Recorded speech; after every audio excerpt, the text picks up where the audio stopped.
പ്രതിപക്ഷ നേതാവിനെ വിളിച്ചു എന്ന് വരുത്തി. എന്നാൽ പ്രതിപക്ഷ നേതാവ് പങ്കെടുക്കണമെന്ന് അവർക്ക് ആഗ്രഹമില്ല. അതിന് കാരണങ്ങൾ നിങ്ങൾക്കെല്ലാവർക്കും അറിയാം. നേരത്തെ ഇതുപോലൊരു ചടങ്ങിൽ പങ്കെടുത്ത പ്രതിപക്ഷ നേതാവ് വിഴിഞ്ഞത്തിന്റെ യഥാർത്ഥ പിതൃത്വം ആർക്കാണ് എന്നവിടെ പറഞ്ഞതാണ് കാരണം. അതുകൊണ്ട് പ്രതിപക്ഷ നേതാവിനെ ഒഴിവാക്കി. പിന്നെ സർക്കാരിന്റെ 4ാം വാർഷികത്തോടനുബന്ധിച്ച് ഈ കഴിഞ്ഞ 2015 മുതൽ നടക്കുന്ന ഒരു പദ്ധതി, അതിപ്പോ അതിന്റെ രാഷ്ട്രത്തിന് സമർപ്പിക്കുന്നത് എത്ര കൊല്ലത്തിന് ശേഷമാണ്?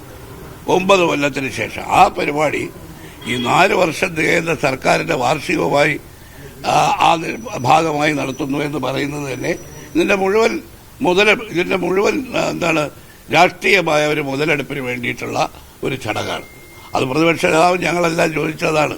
പ്രധാനമന്ത്രി വന്ന് പങ്കെടുക്കുന്ന പരിപാടി സർക്കാരിന്റെ വാർഷികമാണെങ്കിൽ പ്രധാനമന്ത്രിയെ സർക്കാരിന്റെ വാർഷികത്തിന്റെ ഭാഗമായി നടക്കുന്ന തുറമുഖത്തെ രാഷ്ട്രത്തിന് സമർപ്പിക്കുന്ന പരിപാടിക്കാണോ ക്ഷണിച്ചത്?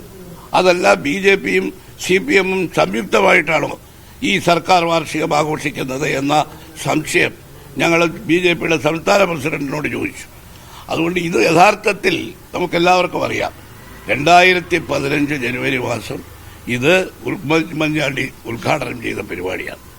ഇത് എത്ര ശരവേഗത്തിലാണ് 2013 ടെൻഡർ വിളിച്ചു. ശരവേഗത്തിൽ ആണ് ഈ പദ്ധതി സത്യത്തിൽ തുടങ്ങാൻ സാധിച്ചത്. ഉമ്മൻചാണ്ടിയെപ്പോലെ ഒരാൾക്കല്ലാതെ വളരെ നിശ്ചയദാർഢ്യത്തോടുകൂടി ഇച്ഛാശക്തിയോടുകൂടി എല്ലാ എതിർപ്പുകളെയും ആരോപണങ്ങളെയും തൃണവൽക്കരിച്ചുകൊണ്ട് അദ്ദേഹം മുന്നോട്ട് പോയതുകൊണ്ടാണ് ഈ പദ്ധതി അന്ന് യാഥാർത്ഥ്യമായത്. അത് തുടങ്ങി വെച്ചതുകൊണ്ടല്ലേ ഇപ്പോൾ 9 കൊല്ലത്തിന് ശേഷം 9 കൊല്ലം എന്ന് പറയുന്നത് ഈ പിണറായി സർക്കാരിനെ സംബന്ധിച്ചിടത്തോളം ഒരിക്കലും അഭിമാനത്തിന് വകയുള്ള ഒരു കാലഘട്ടമല്ല. കാരണം ഉമ്മൻചാണ്ടി പദ്ധതി തുടങ്ങിയത് 2013.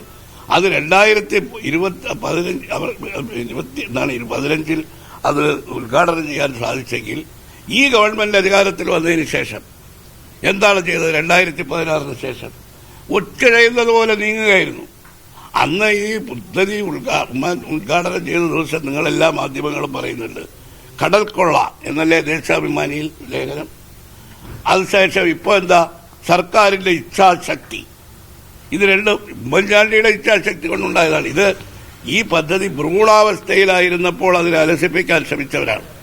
അതുകൊണ്ട് അഭിമാനത്തോടുകൂടി കേരളത്തിലെ ജനങ്ങളുടെ മുമ്പിൽ ഞങ്ങൾക്ക് പറയാൻ കഴിയും, ഇത് ഉമ്മൻചാണ്ടിയുടെ ചൈൽഡാണ്, ഉമ്മൻചാണ്ടിയുടെ കുഞ്ഞാണിത്. അതിനെ ലാളിച്ച് വളർത്തി എന്നുള്ളത് മാത്രമാണ് ഇവരെ സംബന്ധിച്ചിടത്തോളം അവകാശപ്പെടാൻ കഴിയുന്നത്.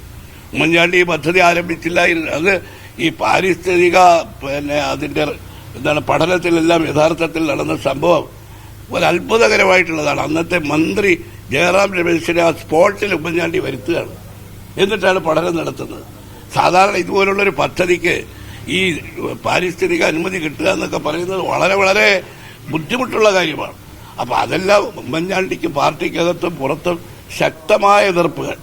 അതല്ലേ പറഞ്ഞത് 7620 കോടി രൂപയുടെ പദ്ധതിയിൽ 6000 കോടി രൂപയുടെ അഴിമതി ആരോപിക്കുക മാത്രമല്ല, ഞാനിപ്പോ ഇന്ന് നിങ്ങളുടെ ഏതോ ഒരു ചാനലിൽ അന്നത്തെ പിണറായി വിജയൻ സെക്രട്ടറിയുടെ ഒരു വിഷ്വൽ കണ്ടു.